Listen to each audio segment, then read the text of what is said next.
Bonsoir et bienvenue, très heureuse de vous retrouver. Dans Ça vous regarde ce soir, le baptême du feu de François Bayrou. Le nouveau Premier ministre a présenté sa méthode aux députés, mais à peine nommé, déjà embourbé. La polémique sur sa présence à Pau hier soir, alors que Mayotte compte ses morts, a enflé toute la journée à l'Assemblée. Bayrou, déjà la défiance, c'est notre grand débat dans un instant avec mes invités.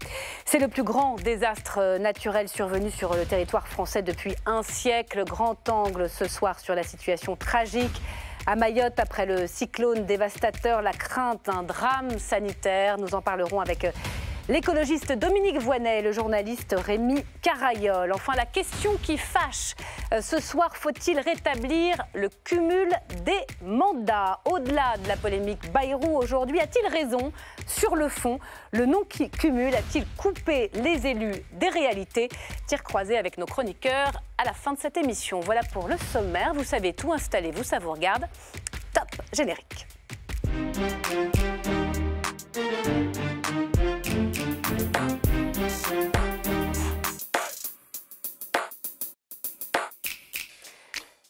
Au mauvais endroit, au mauvais moment. L'opposition n'a pas épargné François Bayrou après son escapade en Falcode hier soir à Pau pour présider son conseil municipal en pleine catastrophe à Mayotte. On va revenir sur cette première séance de questions au gouvernement pour le nouveau Premier ministre. Et au-delà, quid de sa méthode après les consultations des forces politiques à Matignon? A-t-il les moyens d'élargir le socle de la majorité? Et quel gouvernement pourra-t-il composer dans les prochains jours? Bonsoir Philippe Vigier. Bonsoir. Bienvenue, député Modem d'Eure-et-Loir, un proche de François Bayrou. Bonsoir Aïda Hadizadeh. Bonsoir. Bienvenue à vous, député socialiste du Val d'Oise. Bonsoir Thibault Bazin. Bonsoir. Député droite républicaine de Meurthe-et-Moselle. Et pour m'accompagner, une experte de l'exécutif et d'Emmanuel Macron ce soir, Corinne Laïc. Bonsoir. Bonsoir, vous êtes journaliste à L'Opinion, un débat qui s'ouvre comme chaque soir par le récap de Valérie Brochard.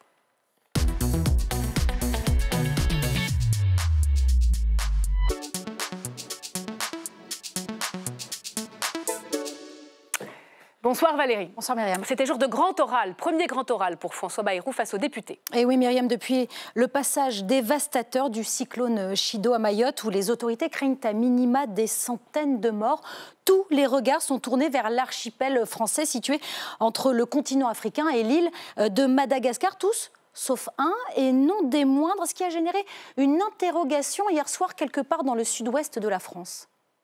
Moi, la première question qui me vient, c'est qu'est-ce que vous faites là? Vous n'êtes pas à votre place. Vous n'êtes pas à votre place, M. Bayrou. Cet élu d'opposition invectivait directement le tout nouveau Premier ministre en plein conseil municipal de la ville de Pau, un conseil présidé par François Bayrou qui a choisi de rester l'édile de la préfecture des Pyrénées-Atlantiques. Il a eu beau se connecter en visioconférence pour assister en distanciel à la réunion de crise de l'exécutif organisée hier soir à 18h, mais la polémique était déjà là, elle, en présentiel. Les opposants de tous bords ont immédiatement dégainé leur tweet. Regardez pour Clémence Guettet, vice-présidente La France Insoumise de l'Assemblée nationale. Le peuple français mérite mieux qu'un Premier ministre illégitime à mi-temps. Et pour le député socialiste Arthur Delaporte, c'est indigne et irrespectueux. Les apostrophes ont continué de piquer François Bayrou toute la soirée et ce matin sur les ondes de France Info, c'est la présidente du Palais Bourbon, Yaël Braun-Pivet, qui s'étonne du sens des priorités du nouveau Premier ministre. Il est important d'être aux côtés de ces populations et j'aurais effectivement préféré que le Premier ministre, au lieu de prendre un avion pour Pau, prenne un avion pour Mamoudzou. Une maladresse, un faux pas, mais pour certains, c'est bien pire que cela. Écoutez. J'essaye de comprendre comment on peut faire, comment on peut être aussi à côté de la plaque et puis aussi désinvolte vis-à-vis d'une situation dramatique que connaît Mayotte. Et je ne me l'explique pas autrement qu'une espèce d'impensée coloniale et raciste qui l'autorise à être négligent vis-à-vis d'une situation. Et cet après-midi, dans l'hémicycle, en l'absence de gouvernement, c'est une séance de questions au Premier ministre qui était organisée. Sur les 11 groupes parlementaires qui composent cette assemblée, 7 ont interpellé François Bayrou sur la crise mahoraise. Pour la présidente du groupe LFI, l'étonnante hiérarchisation des dossiers du Premier ministre s'explique plutôt par un calcul politique. François Bayrou sait qu'il est assis sur un siège éjectable et préfère peut-être assurer ses arrières. À cet instant et avant tout, la République doit porter secours par tous les moyens à Mayotte et à ses habitants. Dans ce contexte, Monsieur le Premier ministre, vous n'auriez pas dû vous rendre à Pau pour conserver un mandat, mais à la réunion de crise de l'Élysée pour assumer votre nouveau rôle. Alors pour le locataire de Matignon, ni calcul ni stratégie, mais la simple volonté de rapprocher la province et Paris. Pau, c'est en France. Permettez-moi de vous dire qu'il y a une rupture que peut-être vous ne sentez pas entre la vie de la province et le cercle des pouvoirs à Paris. Une réponse alambiquée qui a soufflé dans l'hémicycle un vent pour le moins dubitatif. Est-ce que la présence de François Bayrou à la cellule de crise hier soir aurait sauvé des vies? Évidemment non, mais sa présence au conseil municipal de Pau envoie de toute évidence un mauvais signal. Merci beaucoup Valérie Brochard. On va partir de cette polémique et on élargira notre débat par la suite, mais je veux vous entendre là-dessus parce que nul autre que François Bayrou sait mieux que la politique Philippe Vigier est faite de symboles. François Bayrou a-t-il raté ses débuts à Matignon? Il aurait raté ses débuts si, dès samedi, il n'avait pas actionné la cellule interministérielle de crise. C'était la 4e qui avait lieu hier soir. Dès samedi, il était sur le pont. Et dès dimanche, il a fait quoi? Il a demandé à qui? Au ministre de l'Intérieur, Bruno Retailleau, d'aller à Mayotte, au ministre des Outre-mer, François-Noël Buffet. Il y avait également un 3e ministre qui était sur place. Que faisait-il à Pau? À l'heure des réseaux sociaux, à l'heure où les journalistes savent tout le temps, à l'heure de la transparence. C'est normal, vous êtes dans votre boulot de journaliste, le reportage est à charge absolue. S'il y avait eu défaillance de l'État, est-ce qu'il y a eu défaillance de l'État? Est-ce qu'on n'a pas déployé tous les moyens pour secourir dans ce moment terrible? On ne sait pas. D'ailleurs, lui-même a dit dans les réponses, et d'ailleurs là-dessus les députés ont tous été prudents, on ne sait pas qu'il y aura de victimes. Après, le symbole, qu'il soit au conseil municipal, mais il était en même temps en visio, donc il aurait pu faire différemment. Mais enfin, en tout cas, moi, ce qui m'intéresse, c'est comment on apporte une réponse. Vous l'auriez fait, vous, Premier ministre, Monsieur Vigier, vous seriez allé à Pau ou dans votre ville? C'est bien que... vous savez, les Mahoraises et les Mahorais, je les connais bien. Hein. Je suis allé, pendant les 6 mois où j'ai été ministre, 5 fois. Et j'ai passé beaucoup de temps avec eux. Je connais leur capacité de résilience. Ce qu'ils ne veulent pas, eux, c'est qu'on fasse des annonces sans lendemain. Et moi, j'espère que tous ceux qui sont intervenus cet après-midi, les 11 qui ont posé des questions au Premier ministre, et en particulier sur Mayotte, on sera tous au rendez-vous pour reconstruire Mayotte et sortir Mayotte. Vous dites qu'on a fait un reportage à charge, mais c'était difficile, même dans les rangs macronistes, de trouver vraiment des avocats. On en parlera sans doute avec Corinne Laïc. Sur les images, il est Premier ministre, il était à la conférence de crise en visio. Absolument, ce sont les faits. Et d'ailleurs, Bruno Retailleau également était en visio. Bruno Retailleau était en visio. Il est sur place, non, mais Bruno, vous savez, moi j'ai participé à des cellules interministérielles de crise pour la crise hydrique, la crise de l'eau. Tout le monde n'était pas autour de la table. Thibault Bazin est là, il est député. Lorsqu'il y a eu la Covid, combien de fois on a fait des cellules de crise qui avaient lieu en visio? Personne ne disait rien à l'époque. Là, c'était l'épidémie qui faisait qu'on était tous en visio. Oui, enfin, l'épidémie, c'était un vrai sujet. Parce que là, à l'époque, le retard. Après la polémique, c'était quoi à l'époque? Rappelez-vous, c'était est-ce que oui, on déploie suffisamment de moyens pour vacciner les uns ou les autres? Bon, que le symbole ait pu troubler qu'il aille à Pau. Je peux comprendre, mais franchement... Et plus troublé. Mais en revanche, ce que je veux vous dire, c'est qu'il est sur le sujet matin, midi et soir, et même la nuit, et pour avoir de nombreux contacts avec lui, et notamment avec les autorités de Mayotte, et le préfet de La Réunion. Aïda Alizadeh, justement, François Bayrou, et par l'intermédiaire également de Philippe Vigier, explique qu'il était autant Premier ministre à Paris qu'à Pau, et qu'il a assisté à toutes les réunions de crise, qu'il est en permanence en contact avec à la fois la préfecture et le ministre Retailleau, démissionnaire, en charge de la question. Convaincu ou pas? Difficile d'être convaincu, vous l'avez vous-même dit. C'est un démarrage raté. Ce qu'on attend d'un Premier ministre dans une période de crise, ce qu'on attend de tout responsable politique, c'est de montrer par les actes, par les paroles, qu'on a compris la priorité du moment. Les Paloises et les Palois auraient tout à fait compris que ce conseil municipal, s'il y tenait temps, soit ajourné pour cause de crise. Vous savez, moi, je suis une femme, il y a un concept qui parle beaucoup aux femmes, c'est celui de la charge mentale. Quand on a la charge mentale de mettre tous les moyens pour régler une crise, on ne peut pas consacrer une partie de son cerveau à d'autres sujets, aussi importants soient-ils, que ceux du Conseil municipal de Pau. C'est une faute pour vous ? C'est une faute. C'est une faute. Et je crois que monsieur Bayrou, qui aime bien cet adjectif de morale, c'est un mot qui ne me fait pas peur. Je pense que c'est une faute morale. Il faut que monsieur Bayrou se ressaisisse. Il a une tâche importante, une tâche difficile. Il a lui-même dit c'est l'Himalaya qu'il doit gravir. On y vient à l'Himalaya. L'Himalaya par la face nord en plein hiver. Sa place n'était pas à Pau, c'est certain.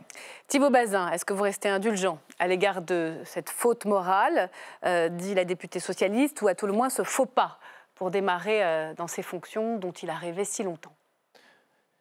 Je crois qu'il faut prendre un peu de recul par rapport à tout ça. Ça fait 2 semaines qu'il n'y a plus de gouvernement. On est à 1 semaine de Noël. On n'a pas de budget. On a une situation à Mayotte dramatique. On a une inquiétude des Français qui est très importante. Moi, je l'ai entendu pendant plusieurs jours en circonscription. Et ils attendent aujourd'hui d'y voir plus clair, de savoir où on va et pourquoi faire. Et oui, ça peut interpeller de se dire le Premier ministre qui est nommé depuis 4-5 jours ne consacre pas toute son énergie à l'urgence qui est à la fois de répondre à la crise à Mayotte et de coordonner l'action gouvernementale. C'est le rôle d'un Premier ministre, mais surtout de donner un gouvernement à la France et surtout d'avoir un budget. Parce que chaque jour qui passe, ça va faire des perdants. On va en parler. On a une vraie urgence aujourd'hui et on attend du Premier ministre qu'il nous dise exactement où il va et on a besoin de visibilité. Les Français attendent cela. Comment la Macronie réagit en coulisses, Corinne Laïc, à ses premiers pas entre Paris et Pau du Premier ministre maire de Pau ou Emmanuel Macron lui-même? Vous avez les informations concernant le chef de l'État? Je pense que moi je voudrais renvoyer François Bayrou à lui-même, qui a dit qu'en politique, les fautes de temps sont pires que les fautes de grammaire. C'est lui-même quand Édouard Philippe a déclaré sa candidature à la présidentielle au moment de la formation du gouvernement Barnier, alors que le pays était en pleine effervescence.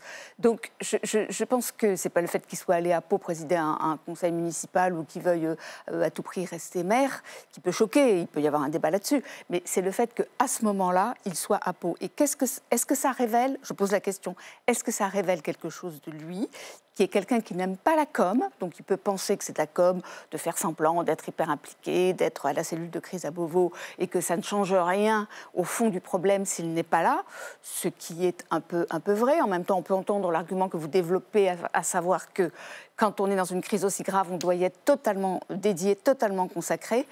Je pense que chez Emmanuel Macron, ça a déclenché une espèce d'instinct, enfin encore qu'il avait déjà décidé avant d'aller à Mayotte, mais ça ne fait que renforcer le sentiment... Mon idée que c'est à lui de prendre en charge le dossier directement puisqu'il s'y rend. Le décalage de réaction entre lui, qui est instinctif, qui comprend qu'il faut faire ces choses-là, et François Bayrou, qui résonne avec peut-être un logiciel ancien, peut-être avec son propre tempérament. Et ça ramène à un épisode qui date d'il y a une vingtaine d'années, je ne sais pas si vous en souvenez, qui est Jean-François Mattei, ministre de la Santé, qui intervient alors que la canicule fait des ravages, en particulier sur les personnes âgées dans tout le pays, et qui apparaît dans sa maison, dans le Var, dans un paysage de verdure, avec un polo. Ça ne change strictement rien à la gestion de la canicule, parce que je ne pense pas qu'il aurait pu, bien qu'il soit médecin, je crois, sauver une seule vie humaine. Le symbole et la question de l'image. En politique, le symbole et l'image, c'est important.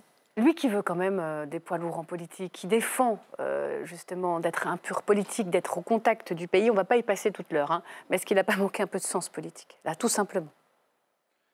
Non, mais comme l'a dit Thibault Bazin... Et ensuite, on enchaîne. Non, mais je vous réponds très simplement. Il a plusieurs crises à résoudre. Il y a une crise politique. Là, il avait démarré lundi et mardi les consultations des différents groupes parlementaires. Justement, on va en parler. Ça veut donc dire, si je peux développer, que vous ne pouvez pas être en même temps dans un avion pour la Mayotte, être à Mayotte et décaler pour la composition du gouvernement. On a des questions qui se posent. Moi, les électeurs de la circonscription m'ont dit, mais vous allez faire quoi? Le budget, ça va donner quoi? Alors Philippe Vigier, je vous redonne la parole dans un instant. Je termine parce que vous prenez l'exemple avec Mattei, pardonnez-moi, ce n'était pas du tout le même exemple. Ça faisait déjà 15 jours qu'il y avait la canicule. Tandis que là, une fois de plus... Ça fait 3 jours. On pourrait juger qu'on n'est pas de... Non, mais simplement une chose, c'est que dès samedi soir, il présidait le premier comité interministériel de crise. Allez. Il n'y a pas eu de retard à l'allumage. On va parler des dossiers. La décision d'État ou la décision gouvernementale, c'est la différence. On aura un grand angle tout à l'heure avec des invités, avec Dominique Voynet, qui était aux manettes de l'Agence de santé lors un autre cyclone tout à l'heure en 2019. Et on reviendra dans le détail sur le drame, la catastrophe à Mayotte. Mais au-delà de cette polémique, la méthode Bayrou à présent. Le nouveau Premier ministre vient d'achever donc, vous l'avez dit, 2 jours de consultation avec les présidents des groupes à l'Assemblée. Que faut-il en retenir? Baptiste Guerguy-Chartier avec Juliette Prunier. Alors qu'Emmanuel Macron plaidait pour une réunion multilatérale excluant le RN et LFI, François Bayrou en a décidé autrement car depuis 24 heures, les consultations pour former un gouvernement ont débuté et c'est bien Marine Le Pen qui a été reçue la première. J'ai été écoutée. Il est peut-être un peu tôt pour dire si nous avons été entendus. Moi, je suis rassurée par des actes. Et donc, nous verrons bien comment cela se passera. Un modus operandi qui ne convainc pas les rangs et les filles. Eux ont décliné immédiatement l'invitation et ce matin encore, le groupe brandit la menace de censure. Il ne faut pas prendre les gens pour des imbéciles. Monsieur Bayrou, on sait très bien que sa politique va s'inscrire dans la continuité avec le macronisme. Le Premier ministre le sait, il devra définir une feuille de route qui remplirait les conditions d'un accord de non-censure. Et ça, écologistes et socialistes l'ont bien compris, mais pas de fumée blanche pour le moment. Nous avions face à nous un Premier ministre qu'on a vu peu à peu paver le chemin vers sa propre censure. Sceptiques aussi en sortie d'entretien, les députés PS enfoncent le clou cet après-midi. Nous avions revendiqué un Premier ministre de gauche ouvert au compromis. Vous n'êtes pas de gauche. Mais serez-vous ouvert au compromis? Alors François Bayrou parviendra-t-il à constituer un gouvernement avec la gauche et la droite? En réunion de groupe ce matin, Laurent Wauquiez ne semble pas encore convaincu. Notre participation n'est pas acquise. Il y a à ce stade trop de flou pour décider. Pour l'heure, nul ne sait encore à quoi pourrait ressembler le futur gouvernement. François Bayrou a exprimé le souhait de former une équipe avant la fin de semaine. Alors, il y a 2 temporalités. Il y a l'équipe gouvernementale, et là, on a l'impression que le président de la République veut que ça aille vite. En tout cas, on nous annonce un gouvernement dans les prochains jours. Et puis, il y a le discours de politique générale. Donc, normalement, d'ici là, la méthode Bayrou aura fonctionné. On aura les contours d'un accord de non-censure ou pas. Et ça, c'est pour le 14 janvier. Discours de politique générale le 14 janvier. Les députés vont partir en vacances pendant 3 semaines. Est-ce que c'est pas un peu tard, ce calendrier ? Ils peuvent revenir, nous sommes mobilisables. Il suffit que le président de la République, le Premier ministre, signe un décret et on revient et on est au travail. Est-ce qu'il faut travailler? D'ailleurs, je pense que ce serait, vous voyez, vous parlez de symboles dans la vie politique, là voilà un. Moi, je suis disponible, à tout moment. Quand on voit le drame de Mayotte, quand on voit ce qui se passe, quand on voit le fait qu'ils n'ont pas de budget... Vous trouvez que 3 semaines de vacances parlementaires dans la période, sans budget, avec ce qui se passe à Mayotte, c'est peut-être trop? Pour vos auditeurs, vacances parlementaires, s'ils veulent venir avec nous sur le terrain, ils verront que ce n'est pas complètement des vacances, parce que moi, je ne pars pas en vacances 3 semaines. Je préfère être très clair. Mais si, une fois de plus, le Premier ministre et le Président de la République signent un décret de convocation de l'Assemblée nationale, je pense que tous mes collègues seront à la tâche. Et d'ailleurs, ça serait très bien, et on verra comment on constitue... Parce que c'est vrai qu'on se dit 3 semaines, alors qu'on nous a dit que les conséquences d'avoir aucun budget étaient très graves, ça peut poser question. On sort d'une motion de censure, on sort d'un débat qui a eu lieu hier après-midi, où à l'unanimité, on a réussi quand même à reconduire un bout de budget pour 2025 qui s'appuie sur celui de 2024, mais rien n'est réglé. Alors ce soir, vous n'avez pas de partenaire. Que se passe-t-il pour eux? Vous le reconnaissez que, vraiment, au jour d'aujourd'hui, et j'aime pas cette expression, aujourd'hui, aucun partenaire, puisque ni la droite estime qu'on peut participer à ce gouvernement, et encore moins les socialistes, qui devraient être le nouveau pivot pour éviter d'être dans les mains du RN. Vous êtes d'accord? Vous n'êtes pas convaincu d'entrer dans ce gouvernement, d'y participer, ou même de ne pas le censurer ce soir? On commence avec vous, Madame la députée.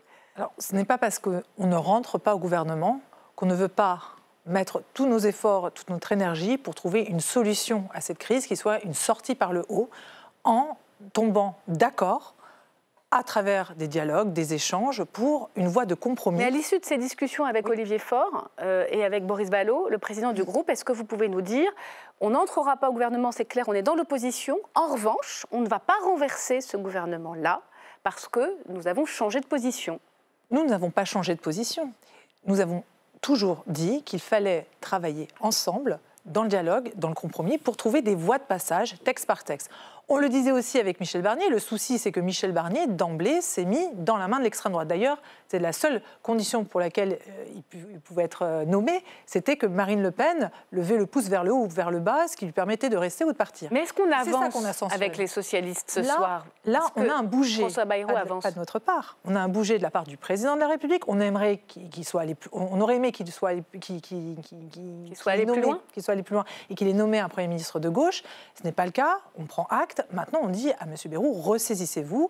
Vous avez fait un premier round de discussion qui n'a pas été tout à fait conclusif. Il faut aller vite. Donc il faut aller vite sur définir votre gouvernement, le contenu d'un accord de non-censure sur le budget, les retraites, l'immigration, ces trois questions-là fondamentales. Et les services publics et l'école, par exemple. Nous, on demande, et je crois qu'il y a aussi un bouger du côté de la droite. Alors, un bouger, c'est dans du jargon politique, ça s'appelle une évolution. Une évolution. C'est un terme de photographie qui indique qu'une photo est floue. Donc, alors pas de bouger. Avec modération. Non, mais c'est peut-être encore un peu flou. Quand c'est flou, c'est qu'il y a un loup. Ils savent aussi, les socialistes, comment ça marche.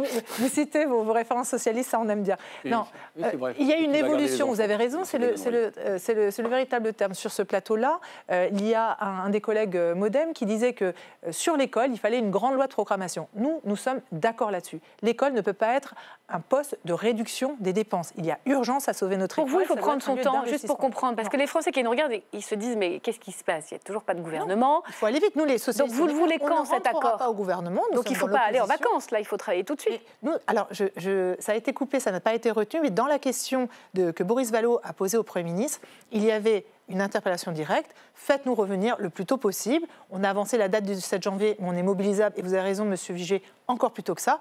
Moi, je dis, dès qu'un gouvernement sera nommé, nous, on est prêts à revenir. Donc, c'est important sur la méthode, c'est d'abord le gouvernement, et après l'accord, parce qu'ils ne sont pas tous d'accord au PS. Ils disent d'abord sur le quoi, et ça définit le qui.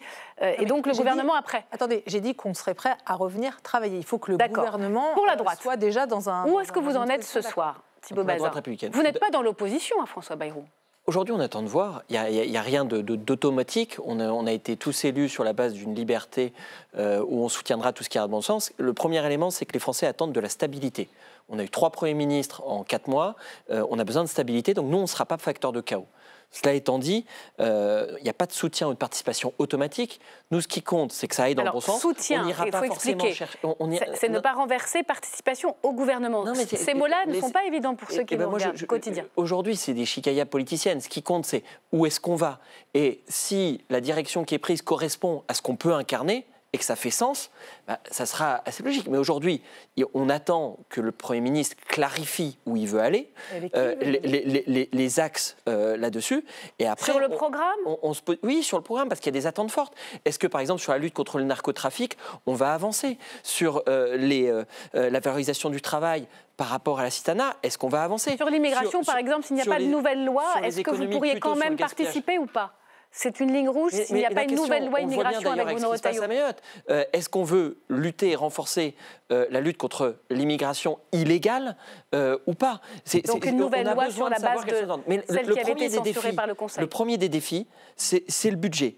Et donc à un moment, il va falloir quand même qu'on soit très rapide parce que derrière, les premières victimes, c'est nos agriculteurs, c'est un certain nombre d'entreprises qui sont perdants.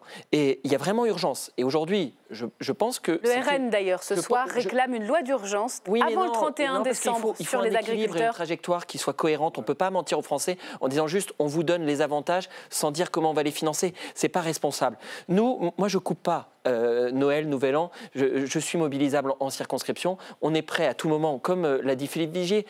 C'est un faux débat. Moi je suis surpris qu'on laisse à penser qu'on va partir 3 semaines en vacances. Moi j'en prends pas là. Corinne Laïc, où est-ce qu'on en est et de la formation du gouvernement et des négociations d'un accord de non-censure qui, au fond, est la condition de l'entrée par force politique des ministres autour de François Bayrou. Est-ce que ça avance? Je crois que le président de la République attend de voir François Bayrou ce soir. Oui, il doit le revoir après l'avoir déjà vu à midi, où ils ont dressé, alors c'est un nouveau mot, l'architecture globale, selon l'expression de Marc Fesneau, d'un gouvernement. Il y a certains ministres dont on est à peu près sûr qu'ils vont rester, qui sont Catherine Vautrin, Rachida Dati, Bruno Retailleau. Mais l'annonce pourrait être faite soit très rapidement, avant le départ du président pour Mayotte de demain, jeudi, pardon. Donc demain Jeudi.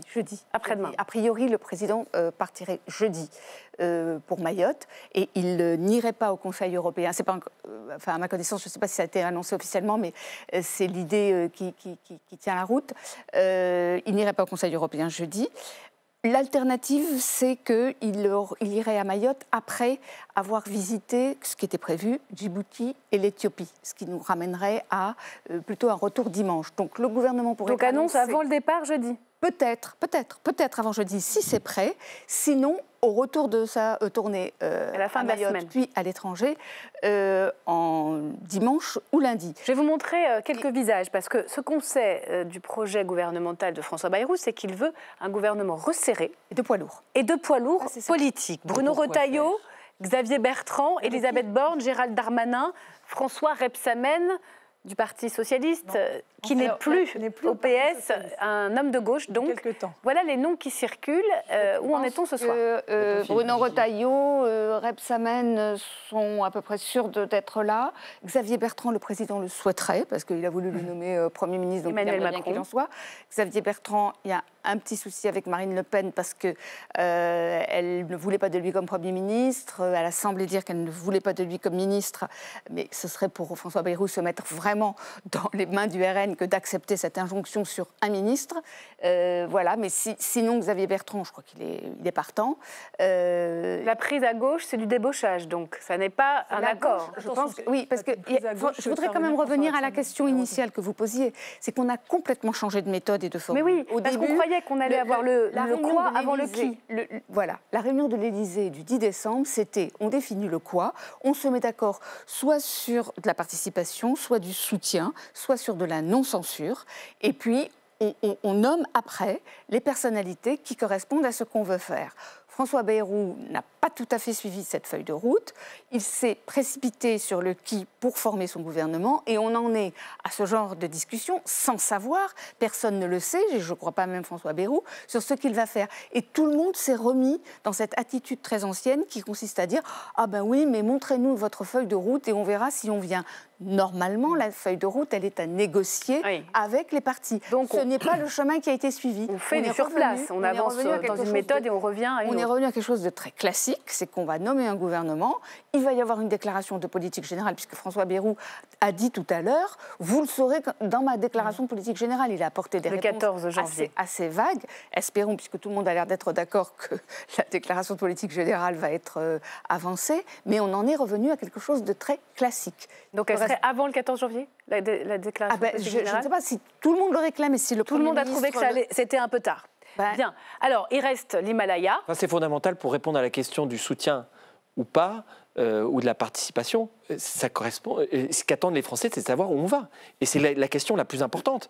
Au-delà des personnes, au-delà des groupes, ils veulent qu'on débloque le pays et qu'on sache où on va. Il y a un besoin de visibilité. Donc vous dites qu'il faut d'abord revenir à la méthode de l'Élysée, c'est-à-dire qu'est-ce qu'on fait ensemble avant de nommer le gouvernement, quitte à ce que ça prenne plus de temps. C'est ce qu'on attendait des réunions qui ont eu lieu en bilatéral. On pensait que ça allait être suivi d'autres réunions. Alors peut-être que ça va l'être. Oui. Peut-être que ça va l'être. Philippe Vigier, c'est vrai que sur la méthode, vous avez tout à fait raison, Madame Laïc. Est-ce que vous confirmez que François Bayrou est dans l'idée de nommer d'abord une équipe et de jouer d'une certaine façon l'opinion, les Français, avec un gouvernement de poids lourds politiques, c'est vrai que ces noms-là, ils sont connus, et d'essayer ensuite d'embarquer cette assemblée indomptable, plutôt que de commencer par l'assemblée, les textes, et l'équipe après? C'est un travail, j'ai envie de dire, en même temps, à la fois des personnalités politiques de poids, mais également de consulter les groupes politiques à l'Assemblée pour connaître justement les lignes rouges et les voies de passage. Je vais prendre un exemple. Sur le déficit public, enfin, il l'a rappelé dans une réponse cet après-midi. Enfin, je pense que les Républicains disent la même chose que nous. Les socialistes semblent aussi attachés au fait qu'on ne soit pas dépendant plus encore chaque année du déficit public, une charge de la dette qui va dépasser le budget de l'éducation nationale. Là, c'est un problème de souveraineté majeur. Il dit que c'est l'Himalaya. Il pourrait d'ailleurs, selon Laurent Wauquiez, je crois, qui en a parlé ce matin à la réunion du groupe, peut-être que vous pouvez nous confirmer ça, il pourrait envisager le 49.3 sur le budget en échange de l'abandonner sur tous les autres projets de loi. Vous confirmez ça? Oui, sur les textes budgétaires, le 49.3 fait partie des outils, mais il pourrait peut-être prendre l'engagement de ne pas utiliser les 49.3 sur le 49.3 sur autre chose qu'un texte budgétaire. Donc vous avez plutôt cette information-là. Parce qu'il n'y a pas de majorité à l'Assemblée. Parce que de toute façon, c'est le budget, il n'y a pas de majorité. Sur les retraites et le pouvoir d'achat, il y a cette fameuse conférence sociale qu'il faut être en capacité de porter avec les partis. Il va réouvrir. Voilà, c'est des sujets sur lesquels il faut y aller. Sur l'affaire du pouvoir d'achat, il n'y a pas beaucoup de lecture de droite ou de gauche ou du centre. On doit tous être en capacité de se retrouver pour avancer. L'affaire de l'architecture de la santé. On voit bien, il y a beaucoup de textes transpartisans qui existent. Au fond, c'est réforme par réforme. Ce ne sera pas l'immobilisme pour terminer, François Bayrou. Il y a encore un travail de construction des uns et des autres qui ne sont pas si loin que ça. D'accord. Et là, ce sont des vraies on va vous laisser travailler. On va voir ce qui va se passer. La question de sécurité et d'immigration seront. Je rappelle que dans accord de non-censure, avant il y a accord, après il y a non-censure. On attend l'accord. Juste un tout petit mot. Et Gabriel Attal, qu'est-ce qui se passe? On l'entend plus. Alerte enlèvement. Il a disparu. C'est très très curieux. Comment vous l'expliquez en 2 mots? Je pense qu'il doit attendre un peu de voir comment évoluent les choses, qu'il ne sait pas très bien comment se positionner. Mais il reste dans la majorité avec François Bayrou. A priori, oui. Et a posteriori aussi, je pense. Bien. Bah écoutez, ça reste assez flou encore ce soir, mais on va essayer de décrypter encore et toujours sur la chaîne parlementaire. Je vous remercie d'être venu débattre le flou, sur ce plateau. On en vient à présent à Mayotte, dévastée, qui pleure ses morts. Le bilan n'est pas encore connu, mais il pourrait s'établir à plusieurs milliers.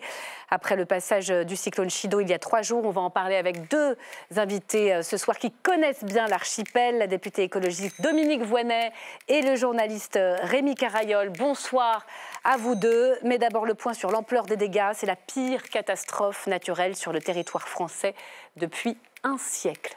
Dario Borgogno. Si on vous invite, Rémi Carayol et Dominique Voynet, c'est pour votre connaissance de l'archipel dévasté. Rémi Carayol, vous êtes journaliste, vous avez vécu 6 ans à Mayotte et écrit récemment un livre sur son histoire. Dominique Voynet, vous avez dirigé pendant plus d'1 an l'Agence régionale de santé de l'île. Cette île, aujourd'hui ravagée.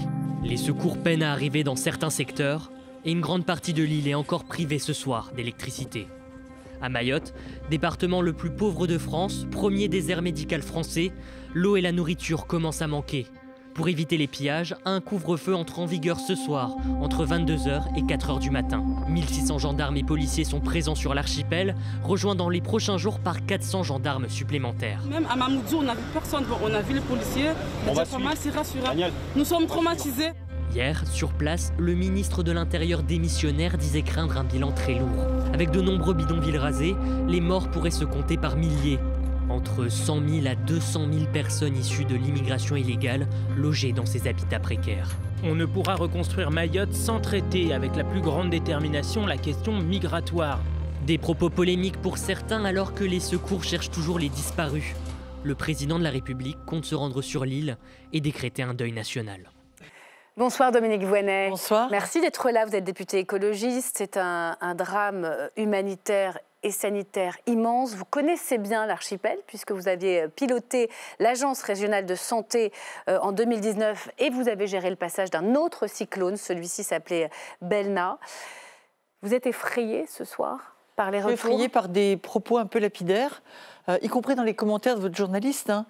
C'est très difficile d'affirmer qu'il y a 100 à 150 000 personnes issues de l'immigration clandestine qui auraient été, je dirais, dans les habitats de bidonvilles qui se sont effondrés sous le cyclone. Alors, il y a un rapport de l'INSEE qui dit oui, mais il y a beaucoup de gens... qu'il y a au moins 60% d'habitants qui sont en situation irrégulière. Ce sont les chiffres de l'INSEE. Il y a 50% d'habitants.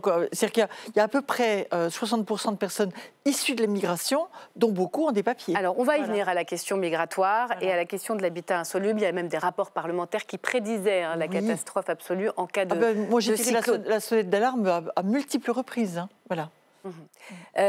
Pour bien comprendre, ça n'a rien à voir avec ce que vous avez connu en 2019. La réalité du bilan est bien plus importante que celle qu'on connaît aujourd'hui. Ça peut se compter quoi? En milliers, en dizaines de milliers? Voilà, en 2019, j'arrivais à peine à Mayotte et j'avais constaté qu'on n'était pas prêt. Et finalement, quand je dis qu'on n'était pas prêt, on n'avait pas de Lipico, on n'avait pas de ration d'urgence, on n'avait pas de jerrycan pour mettre de l'eau, on n'avait pas de radio chargée pour pouvoir communiquer en l'absence d'Internet ou de téléphone. Aujourd'hui, ce n'est plus le cas, on est un peu plus prêt. Mais la réalité, c'est que si en 2019, la trajectoire du cyclone s'est éloignée de Mayotte, ça n'a pas été le cas cette fois-ci. Et au contraire, l'île, elle a été coupée en deux, je dirais dans sa partie la plus stratégique, la plus vitale, de l'aéroport au port de la barge qui relie Petite Terre à Grande Terre, en passant par les zones les plus densément peuplées de Mayotte, Mamoudzou, Koungou, Kaweni, Cavani. C'est vraiment dramatique. Rémi Caraïol, c'est un cyclone de cette ampleur, c'est exactement le scénario du pire. Beaucoup l'avaient pointé, et on se rend bien compte que même s'il y a eu des efforts de fait sur certaines habitations insalubres qui ont été renforcés, rien n'a tenu. C'est aussi un des éléments ce soir. Vous avez des contacts, j'imagine, dans l'archipel, qui manquent de tout, de toits, de soins. Il y a la crainte des épidémies, il y a la crainte des pillages. Qu'est-ce qu'ils vous disent? Quels sont vos retours? La première chose dont il manque, c'est de l'eau et de la nourriture aujourd'hui. Alors évidemment, de toits aussi, puisque au-delà de tous ces habitats faits de tôles qui se sont visiblement tous effondrés, il y a aussi beaucoup de maisons en dur qui ont perdu leur toit. Donc effectivement, l'urgence, par ailleurs, on est en saison des pluies. Ça veut dire qu'il va y avoir à nouveau des pluies dans les prochains jours. Et donc là, on se retrouve quand même dans une situation d'urgence absolue.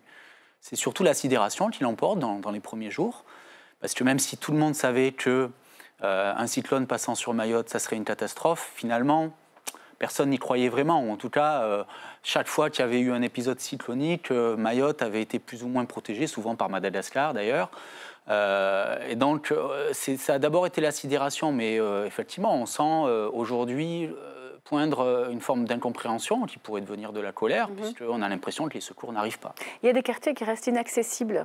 Oui, comment c'est possible, ça? Comment l'expliquer? Vous les montrez, ces quartiers.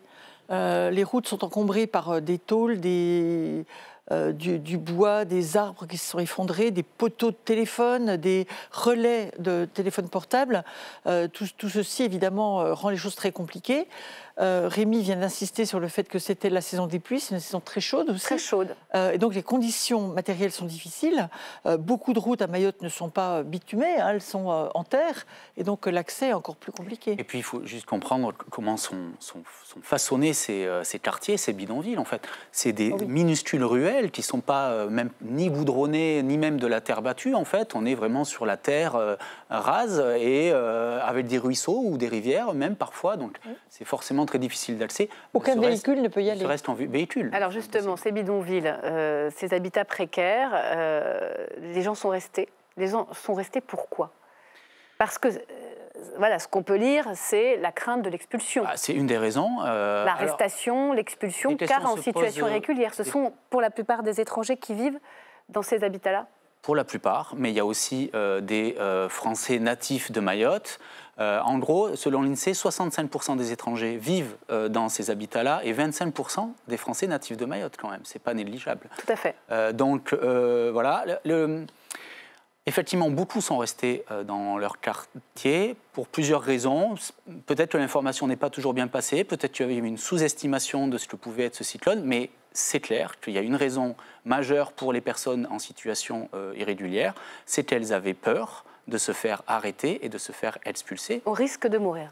En fait, oui, mais quand on est... En fait, il faut comprendre, ça fait 20 ans qu'à Mayotte, les personnes en situation irrégulière sont littéralement traquées en fait, par les autorités et par la police, et y compris parfois devant les dispensaires et devant les collèges et les lycées. Donc, il y a évidemment un manque de confiance absolu de la part de ces personnes vis-à-vis des autorités, même s'il y a des appels pour dire « attention, là c'est grave, vous pouvez trouver refuge ». En fait, les personnes, forcément, se disent « non, mais moi, là, je vais me faire arrêter, au risque de mourir ». Mais en réalité, il faut se rappeler que le dernier grand cyclone, c'était il y a 40 ans. Il y a 40 ans, plus de la moitié de la population de Mayotte n'était pas née. Et que le cyclone qui avait vraiment fait des ravages remonte à 90 ans, c'est-à-dire qu'aujourd'hui, c'est un souvenir qui est oublié. Dominique Voynet, sur l'habitat insalubre et sur les bidonvilles, il y a eu des efforts de fait pour essayer de faire partir les gens dans des habitations plus solides. Voilà. Il y a d'autres raisons qui expliquent que les gens ne se soient pas rapprochés des lieux de secours. Ceux qui sont efficaces pour aller chercher les populations les plus vulnérables, c'est les agents des communes, c'est les agents de l'ARS, nos agents de santé communautaire, ils sont crédibles. Les salariés des associations, les bénévoles des associations ont plus de chances de convaincre que effectivement les forces de l'ordre. Mais il s'est passé 3 alertes cycloniques en 3 ans qui ne se sont pas concrétisées. Donc les gens ont dit on aura de la chance cette fois encore. Il y a aussi le risque des pillages. Beaucoup de personnes disent « moi, je n'ai pas envie d'abandonner ma maison pour aller me mettre à l'abri parce que je n'ai pas envie de revenir et de voir que tout a été pillé ». Donc, je crois que c'est un peu compliqué. Au fond, il faudra, dans la période qui vient, se doter d'une culture du risque qui permette de passer les bons messages. Mais sur les bidonvilles... Sur l'habitat, je ne partage pas du tout votre analyse sur laquelle des efforts auraient été faits. Les opérations moins bout de chou, ça existe. Ce n'est pas une opération de réhabilitation de l'habitat insalubre. Expliquez-nous alors. C'est vous qui connaissez l'archipel mieux que moi. C'est une opération de décasage. Ce qu'on appelle décasage, ça veut dire qu'on va démolir au bulldozer l'habitat précaire de ces personnes. On les prévient un peu à l'avance pour qu'elles puissent sauver leurs 2 bassines, 3 casseroles et quelques vêtements. Et puis, en fait, quand les policiers arrivent, souvent, les personnes se sont dispersées dans la nature parce qu'elles ne sont pas en situation d'accepter un relogement. Ce n'est pas du tout du relogement pour vous. Elles n'ont pas les moyens de payer un loyer. Il n'y a pas de logements qui ont été construits. Il y a très peu de constructions neuves qui ont été construites pour des personnes qui seraient en situation de précarité. L'État vous semble au rendez-vous. Aujourd'hui, il y a un pont aérien qui a été mis en place depuis l'île de la Réunion. Il y a un pont maritime qui va être mis en place. Évidemment, c'est une course contre la montre. Chaque heure compte pour les ONG, pour les forces de l'ordre aussi, pour les secours. Alors moi j'ai du mal à juger parce que je ne sais pas trop, je n'ai pas l'expérience d'autres catastrophes de ce genre sur des zones que je connais. L'État n'était pas au rendez-vous avant, à mon avis. C'est-à-dire qu'il n'a pas su anticiper. D'ailleurs, un rapport parlementaire l'a annoncé il y a à peine un peu plus de 6 mois. L'État n'a pas été au rendez-vous avant. Ça, c'est sûr. Est-ce qu'aujourd'hui, il l'est ? Moi, j'ai du mal à juger. Mais il y a eu une absence d'anticipation sur une réalité qui était évidente. Un jour ou l'autre, Mayotte serait victime soit d'un séisme, soit d'un cyclone ou d'une autre catastrophe naturelle. D'une éruption volcanique, puisqu'il y a un volcan qui pousse sous Mayotte. Voilà. L'État n'était pas présent avant ? Alors, l'État est peu présent. D'abord parce que Mayotte n'était pas sur le circuit des principaux cyclones, donc on n'avait pas cette culture du risque à Mayotte. Ensuite, parce que d'une façon générale, la France est très mal équipée pour ce qui concerne la gestion des catastrophes majeures. On a un seul hôpital de campagne sur toute la France pour 30 lits. On a quelques équipes capables d'intervenir en cas de tremblement de terre ou d'effondrement de bâtiments avec des chiens, mais on n'est pas équipé comme d'autres pays le sont parce qu'ils sont sur des circuits de faille ou autres. Donc je crois que dans les années qui viennent, il faudra quand même réactiver la délégation au risque majeur qui ne fonctionne plus. Et se mettre en situation effectivement de mobiliser beaucoup plus de moyens pour aider les territoires exposés. Le fait que Mayotte n'ait pas de ressources rares ou une situation géopolitique... Il y en a. En tout cas, on ne les connaît pas par rapport à la Nouvelle-Calédonie, par exemple, ou par rapport à la situation pacifique. Au large de Mayotte. Entre Mayotte et les Comores, vous avez des champs pétroliers qui intéressent beaucoup de monde. Ça n'explique pas l'absence d'investissement plus important de l'État, cyniquement.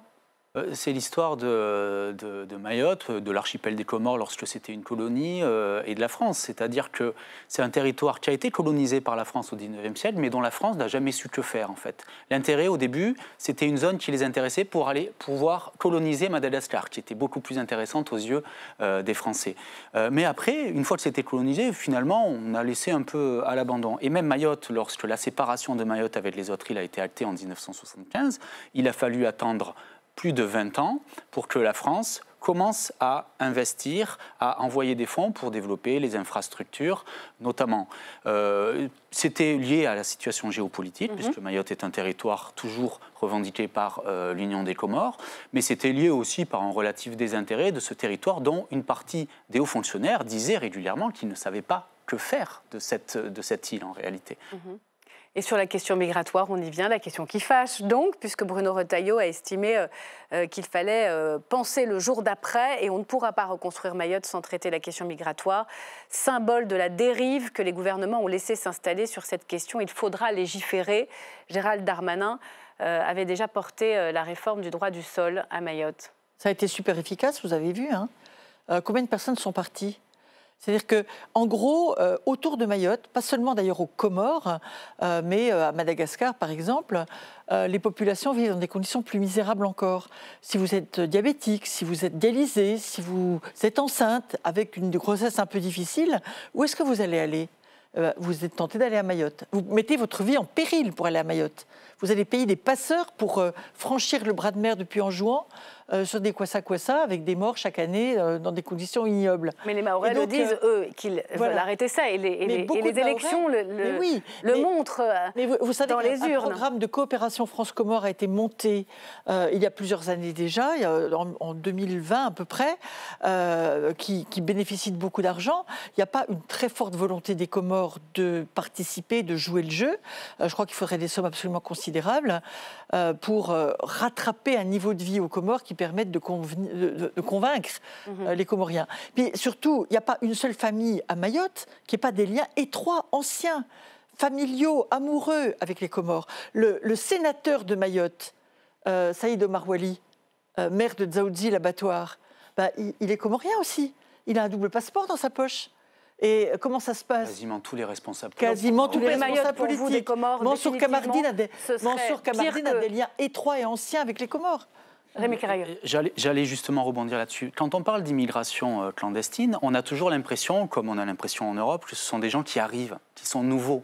En réalité, parmi tous les étrangers comptabilisés parmi la population de Mayotte, une grande partie, en fait, sont nés à Mayotte. Ils ont été scolarisés à Mayotte. Certains travaillent à Mayotte, mais ils sont considérés comme étrangers, souvent en situation irrégulière, pour tout un tas de raisons.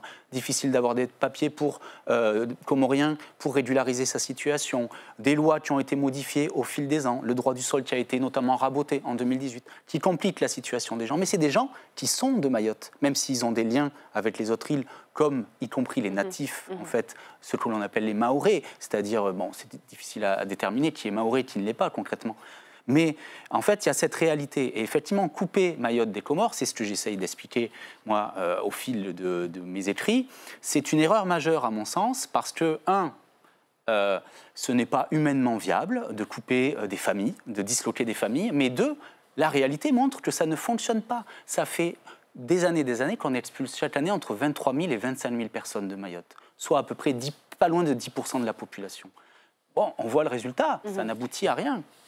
Aucun lien, vous, avec le fait qu'il y a une très grande pauvreté, un chômage endémique des jeunes. Le 101e département est le plus pauvre de France. C'est vrai, c'est vrai. Quand j'étais à l'ARS, je me suis beaucoup reproché de ne pas avoir pu mener une campagne de limitation des naissances qui avait, dans les années 70-80, montré son efficacité. On disait 1, 2, 3 basse, 1, 2, 3 c'est assez. Mettons au monde les enfants qu'on peut élever, auxquels on peut préparer un avenir. Et puis, ça s'est relâché. Aujourd'hui, on a une natalité à Mayotte de pratiquement 5 enfants par femme mahoraise. C'est plutôt 6 ou 7 pour les femmes d'origine comorienne. Et nous savons que l'avenir de ces enfants, de ces jeunes, sera très difficile parce qu'il n'y a absolument aucune économie endogène. Un petit peu de fruits et légumes. Et vous pensez que la métropole donnera, investira, alors que les caisses sont vides? Pour terminer, je vous êtes optimiste pour la suite? Je suis favorable, madame, à ce qu'on attribue des visas d'une façon commode, y compris aux Comoriens qui sont à Mayotte, parce que je pense que 100 000 personnes supplémentaires en métropole, ça ne se verra pas. Il y a de très grosses communautés comoriennes à Marseille ou ailleurs. Et à Mayotte, c'est insupportable parce qu'il n'y a pas beaucoup de ressources et qu'il y a un territoire très restreint. Merci, on s'arrête là. On va évidemment continuer à discuter de ce qui se passe dans l'archipel. C'est une situation de catastrophe absolue. La reconstruction est en marche, nous disent nos dirigeants. On y consacrera notre débat demain sur LCP. Non, ça fait que 3 jours. On est encore en train de chercher les morts sous les débris. Donc la reconstruction, elle n'est pas en marche. C'est ce que dit François Bayrou aujourd'hui.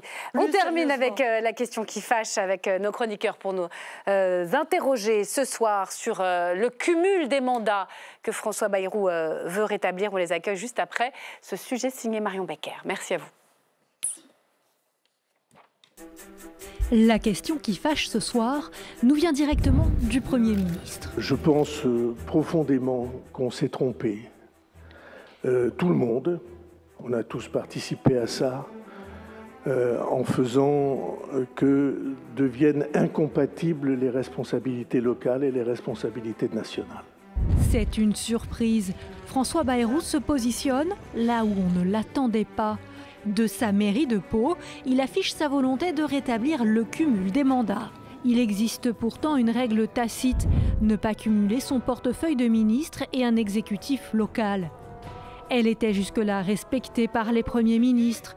Jean-Marc Ayrault avait quitté sa ville de Nantes, Manuel Valls, Évry ou encore Bernard Cazeneuve, Cherbourg. Les ministres, eux, s'y pliaient plus difficilement.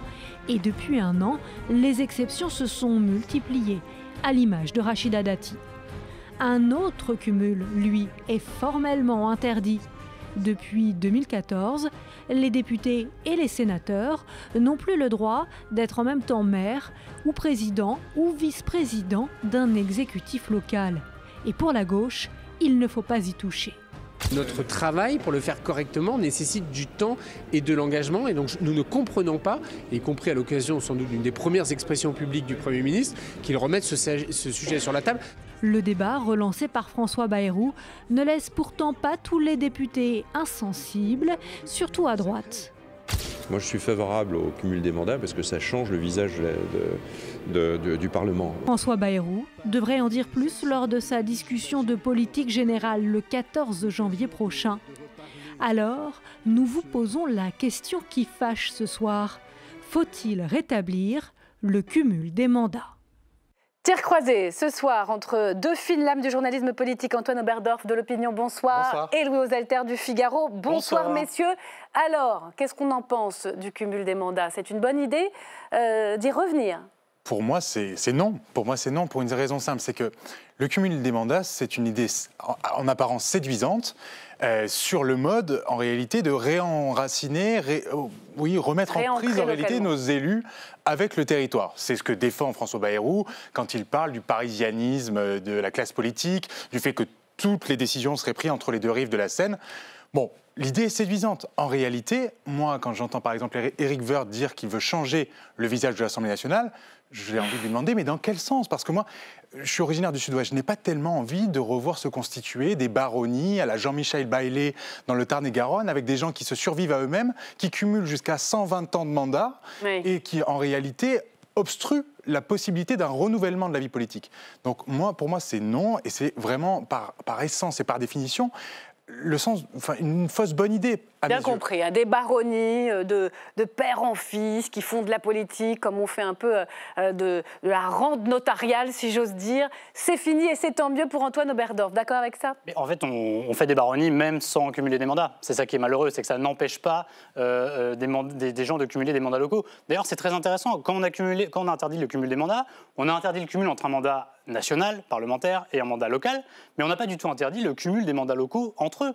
Aujourd'hui, vous pouvez tout à fait être maire, président de votre conseil d'agglomération, conseiller départemental, conseiller régional aussi, si ça vous chante. Vous pouvez être président de région et maire à la fois. Enfin, en fait, il y a plein de cumuls qui sont possibles. Donc la raison de dire tout ça en même temps, ça fait trop de casquettes, c'est pas voilà, et les baronnies, on les voit véritablement la bonne. Moi, je crois que le sujet qui nous amène à ça est un mauvais exemple. Le cas Bayrou est un mauvais exemple. Parce que Premier ministre et maire d'une agglomération, d'une grande ville de France, je pense que là, pour le coup, ne serait-ce que techniquement, on a vu le vol hier soir, l'aller-retour express en avion, c'est trop. Et ça n'est plus possible. On n'est plus à l'époque où Alain Juppé était nommé Premier ministre et puis quelques semaines après, il allait à Bordeaux se faire élire maire dans une investiture qui lui est gracieusement offerte. Ça, c'est fini, on est d'accord. Et pour les députés, alors? Mais pour les députés, pour les sénateurs, pour les parlementaires, je crois que l'exercice, le cumul d'un mandat, par exemple, de maire d'un village, de maire d'une petite ville, voire de président de conseil général, pourrait avoir du sens. Je vous dis pourquoi.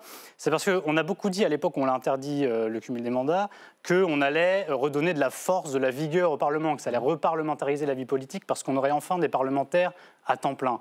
Ben moi, je trouve, et l'actualité récente nous le montre encore, que le Parlement n'a pas tellement repris en vigueur et que les Français aujourd'hui n'ont pas une très bonne opinion de ce qui se passe à l'Assemblée nationale. Mais c'est à cause du non-cumul, ça? Alors, je ne prends pas, évidemment, je nomme pas, je ne cible pas un facteur unique, mais on voit que le fait d'avoir des députés à temps plein, par exemple, ça a pas tellement, non seulement ça n'a pas tellement permis d'avoir des députés de poids et un Parlement qui a plus de poids, mais en plus, moi j'ai connu un petit peu, j'ai pas beaucoup d'expérience, mais j'ai connu un petit peu l'époque d'avant Emmanuel Macron et l'époque du cumul des mandats. Et la différence entre cette époque et le moment où une vague de députés macronistes, qui en plus étaient plutôt issus des CSP+, sont arrivés sans aucune expérience locale. Et qui n'ont jamais réussi vraiment à conquérir des mandats locaux parce que, c'est symptomatique d'ailleurs, leur expérience au municipal de 2020. Là, c'est particulier. C'était sans expérience politique. Je crois qu'on a vu la différence. Je crois que beaucoup de gens ont vu la différence. Et je crois que les habitants sur le terrain ont vu aussi la différence. Alors, on a une proposition sur la table, on revient au cumul, mais pas dans de très grosses villes. J'imagine qu'on ne cumule pas forcément les indemnités avec. Voilà, un député maire de village, pourquoi pas? Pourquoi pas, mais en réalité, en fait, dans la démonstration que vient de faire Louis, on oscille entre deux extrêmes. D'une part, soyez fiers d'être des amateurs d'Emmanuel Macron, avec cette illusion qu'en faisant des job dating, on renouvellerait la vie politique avec des gens qui, pour le coup, sont à l'inverse des barons. Et d'un côté, l'ultra-professionnalisation de la classe politique, avec un anti-parlementarisme et une défiance qui prospèrent sur le fait qu'on a l'impression d'avoir une classe politique en total décalage avec son expérience quotidienne. Moi, je crois que le non-cumul des mandats tel qu'il a été introduit sous le quinquennat de François Hollande est une bonne chose et qu'on ne peut pas penser qu'on résolvera la défiance envers la classe politique en levant ce cumul des mandats. Car les députés qui s'attachent à bien remplir leur mission sont dans leur permanence. C'est la mauvaise réponse à un vrai problème. On ne va pas se cacher derrière notre petit doigt. Il y a aussi des députés qui sont plus affairés à faire de la politique politicienne, à gérer des histoires de partis, que d'aller dans leur circonscription et tenir leur permanence. Mais de là à en faire une généralité, je crois que ce n'est vraiment... On ferait fausse route. Pour vous, ce n'est pas forcément un facteur de déconnexion. Il y a toujours l'ancrage dans la circonscription. Et si on veut être un bon député, il faut faire remonter ce qu'on comprend du terrain sans forcément administrer. On peut être conseiller municipal, ça, quand on est député. Ça ne suffit pas? Alors, évident, il faut bien rappeler qu'on interdit le cumul d'un mandat exécutif. Donc maire, premier adjoint, président d'une collectivité locale. Mais je trouve, même dans le symbole qui est envoyé, vous voyez, le maire allait porter ses sujets à Paris et inversement, il allait porter les sujets de Paris auprès de ses administrés. Après, je pense que déjà, ça ne résoudra pas, c'est pas la formule magique, il n'y a pas de formule magique. Évidemment que, c'est une mesure impopulaire, le rétablissement du cumul des mandats. De toute façon, les Français n'en veulent pas. On en parle, mais je ne sais pas quelle mais personne n'osera la faire, cette réforme. Bayrou, il faut le lier à la proportionnelle. Exactement. Qui, là encore, restaure le règne des apparatchiks tel que, personnellement, je n'ai pas envie de le voir. Alors là, on est bien d'accord. Pour le coup, sur la proportionnelle, on est plutôt d'accord. Non, je pense qu'après, ça dépend de la façon dont chaque parlementaire habite ses fonctions. Il est évident qu'il y a des députés, des sénateurs qui n'ont pas besoin d'être maire, même adjoint au maire, pour aller voir leurs administrés, pour aller voir leur circonscription, leur territoire d'élection, et qu'ils embrassent cela. Mais avoir une connaissance, l'élu local, il se fait engueuler, mais pas pour les mêmes choses que pour le député ou pour le sénateur. Il se fait engueuler pour des choses encore plus concrètes, et je pense que c'est important de l'entendre au Parlement. On s'arrête là, chacun se fera son opinion. Les Français, dans les sondages, sont plutôt côté Oberdorf de l'opinion que de côté au Saltaire du Figaro. Un dernier petit mot, mais 5 secondes. C'est ahurissant d'avoir ce débat ce soir, alors que la priorité, quand même, elle n'était pas au rétablissement du cumul des mandats, mais à Mayotte. Merci, mais on a largement consacré, évidemment, notre deuxième partie à la situation de catastrophe absolue dans l'archipel. Je vous remercie, les amis. Merci. Et à demain, même lieu, même heure. C'est la fin de cette émission. Pour la voir ou la revoir, il y a maintenant le podcast de Ça vous regarde. N'oubliez pas.